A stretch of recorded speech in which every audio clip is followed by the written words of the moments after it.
안녕하세요. 일신사입니다. 저희 채널에는 신박한 사연들이 많이 있으니 많은 분들의 구독 부탁드립니다.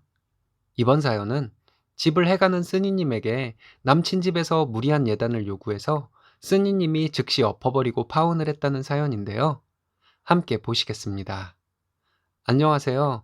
결혼 준비하다가 결혼 상대 쪽에서 너무 황당한 얘기를 하는 바람에 파혼하게 된 30대 여자입니다. 남친은 저와 동갑이고 대기업 사원입니다. 저는 프리랜서로 한 달에 150 전후로 법니다. 좀 느슨하게 일을 해서 그렇고 주 5일 열심히 일하면 세후 250 정도 벌 수 있습니다. 제 명의로 아파트가 있어서 제가 그동안 모은 돈은 따로 드리지 않고 저는 집을 하기로 얘기가 되었습니다. 남자 쪽은 대기업 사원이라 소득이 높긴 합니다. 제가 집을 해가고 남자 쪽에서는 혼수해오기로 했고요. 좀 자세히 말씀드리자면 제가 해간다는 아파트는 부모님이 거의 해주신 것입니다. 저도 모은 돈을 보탰지만 솔직히 큰 돈을 보탠 것은 아니었습니다. 부모님이 해주신 집이라고 봐도 되는 것이죠. 남친 쪽에서 해온다는 혼수도 무리한 것은 아니었고 적당히 필요한 가정 가구를 넣고 살면서 필요한 것이 생기면 그때그때 채워 넣자고 얘기가 되어 있었어요. 낭비 없이 불필요한 것은 하지 말고 넉넉한 상태로 시작하자고 얘기가 되었는데 남친 쪽에서 개혼이라고 예단, 예물, 친척들 이불 등 전부 요구해서 많이 당황스러웠습니다. 어른들 앞이라고 해서 제 생각을 말 못하는 편은 아니라서 제가 집해오는데 이렇게 요구하시는 것은 아니지 않냐고 말씀드렸더니 집은 집이고 받을 것은 받아야겠다고 하셨습니다. 그러더니 남친 어머니는 저에게 아들이 벌어다 줄 돈 쓰며 살 텐데 장기적으로 보면 큰 차이 없지 않냐고 하셨어요. 이 말 들으니 눈앞이 캄캄하더라고요. 당황한 마음 가라앉히고 말씀드렸습니다. 그럼 저의 아파트는 월세 주고 제가 혼수를 할 것이고 예단 예물 말씀하신 것들 전부 할 테니 남친 쪽에서 집 해달라고 했습니다. 무슨 결혼을 꼭 똑같이 하려고 하냐면서 결혼에 그렇게 계산기 두드리는 거 아니라고 하시더니 버릇없다고 하시는데 할 말을 잃었네요. 제가 계산기 두드린 것인가요? 너무 당황스러운 상황에서도 여기서 할 말 못하면 안 된다는 생각이 들어서 말씀드렸어요. 집은 집대로 내가 하는데 예단이나 예물 같은 것은 다 해오라고 하시는 것이 너무 말이 안 돼서 저절로 계산기를 두드리게 되었다고 말했습니다. 남친 어머니는 아무래도 주변 보는 눈이 있으니 그 정도는 해와야 하는 것이 아니겠냐고 하시더군요. 그때부터 이 결혼 불가능하다고 생각하고 말했습니다. 그럼 내가 요구하시는 것을 다 한다고 치고 내가 집까지 해오면 너무 차이 나는 것이 아니냐고 따졌더니 남친 돈 많이 버니까 길게 생각하라고 하더군요. 어머니야말로 길게 보셔야 한다고 했습니다. 남친이 대기업을 다니고 있긴 하지만 결혼해서 대출받아 집장만 해서 아이 낳고 쓸 거 쓰면서 살면 대출 다 갚는데 몇 년 걸릴지 누구도 장담 못한다고 말했어요. 다 갚을 수 있을지도 미지수이고 그게 아니면 긴 세월 궁색하게 살면서 대출 갚아야 겨우 갚을 수 있을 것이라고 말했습니다. 그런데 내가 집을 해오면 골치 아플 일도 없고 편안하게 둘이 돈 벌면서 아이도 낳고 살 수 있는데 나에게 요구하는 것들이 너무 터무니없으니 드리는 말씀이라고 했습니다.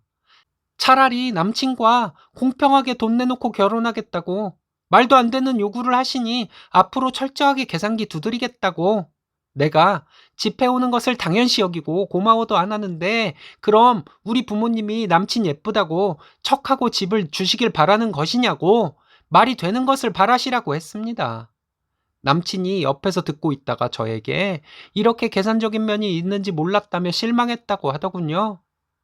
앞으로 벌 돈의 차이를 말하길래 내 이름으로 돼 있는 아파트값 모르는 것은 내가 버는 돈 아니냐고 다른 여자랑 결혼해서 그 회사 열심히 다니며 평범하게 살면서 내 아파트만 한 집 평생 살 수 있나 해보고 그런 소리 하라고 했습니다.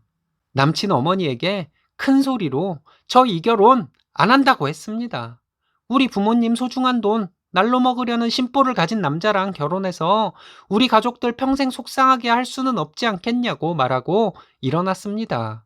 남친이 뛰어나와 붙잡는 것을 쳐내버리고 우린 끝이라고 말하고 집으로 와버렸어요. 그날 문자 전화 엄청 왔는데 더 이상 얘기해봤자 서로 감정만 상할 테니 여기서 끝내는 것이 좋을 것이라고 문자 보냈습니다. 며칠 동안 계속 전화와 문자로 미안하다고 만나서 얘기하자고 해서 저도 미련이 남았는지 점심시간에 남친을 만났습니다. 바보같이 남친에게 기회를 한 번 더 준 것이었죠. 그 며칠간 생각이 많이 정리가 된 상태였습니다. 아무리 좋은 쪽으로 남친이 얘기를 한다고 해도 다시 결혼을 준비한다는 생각은 전혀 없었어요. 그래도 내가 생각하지 못한 것이 있지는 않을까 하는 마음에 남친을 만났습니다. 남친을 만나서 얘기해보니 달라진 것은 없었어요.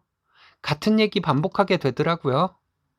그리고 저를 진짜로 열받게 만든 남친의 말은 그래도 그렇지 어른에게 그렇게 눈을 똑바로 뜨고 말을 할 수 있는 것이냐는 말이었습니다. 웃음만 나오더라고요. 마음의 정리가 된 상태라 그런지 차분하게 얘기할 수 있었던 것 같아요. 내가 사랑하는 사람 힘들게 시작하는 것을 안 보려고 내가 집해 가려고 한 것이고, 우리 부모님도 같은 생각이셨다. 근데 예단 같은 것들 다 해오라는 것도 어이가 없고, 집을 해오는 것에 대해서는 고마운 마음은커녕 당연시 여기는 것 같다. 그게 어떻게 당연한 것인지 모르겠다. 너는 너 자신을 잘 모르는 것 같다. 자기 자신이 소중해서 다른 사람의 호의까지 당연시 여기는 것은 덜 된 인간인 것이고 거지근성이다. 내가 자선 사업을 하려고 결혼하는 것도 아니고 이런 큰 호의를 자기 잘난 맛에 당연시 여기는 아들보다 한술 더 뜨는 너희 부모님을 보면서 결혼 후 내 미래가 참 암담해 보였다. 처가 돈을 자기 돈이라고 생각하는 사람에게 돈 바치며 결혼할 여자 한번 찾아봐라. 나는 아니다. 그리고 너네 어머니는 이제 나랑 상관없는 사람이니까 밤낮으로 전화하는 것은 예의가 아니라고 전해줘라. 이렇게 따다다 얘기했습니다. 이날도 남친 정말 개소리 많이 했는데 다 적기도 귀찮네요. 그냥 남친의 말에 요지는 좋게 좋게 결혼하면 되는 것이지 않냐고 그렇게 이것저것 따지고 결혼해야겠냐는 말이었어요. 어머니와 남친이 하는 말이 하도 어이가 없어서 따지게 된 것이라고 말해도 좀처럼 못 알아듣더라고요. 결국은 자기 잘났다는 것이 아닐까 해요. 자긴 잘나서 처가에서 집해와도 그래? 하면서 당당히 받으면 된다는 생각. 정말 너네 거지들이라고 남친 면전에다 대고 말하고 싶었는데 겨우 참았네요. 꽤 오랜 기간 연애를 했고 결혼까지 생각한 첫 남자였는데 이제야 본 모습을 보게 된 것 같습니다. 제가 사람 보는 눈이 별로라는 것을 탓해야지 누굴 탓하겠어요. 정이란 것이 뭔지 잠시나마 미련을 가졌던 멍청한 제 자신이 한심스럽습니다. 제가 잘못 생각하고 있는 것이 있으면 말씀해 주세요. 한동안 멍하게 지내겠지만 많은 분들께서 조언이든 질책이든 댓글 남겨주시면 잘 읽어보고 참고해서 같은 실수 안 하려 노력할 생각입니다. 감사합니다.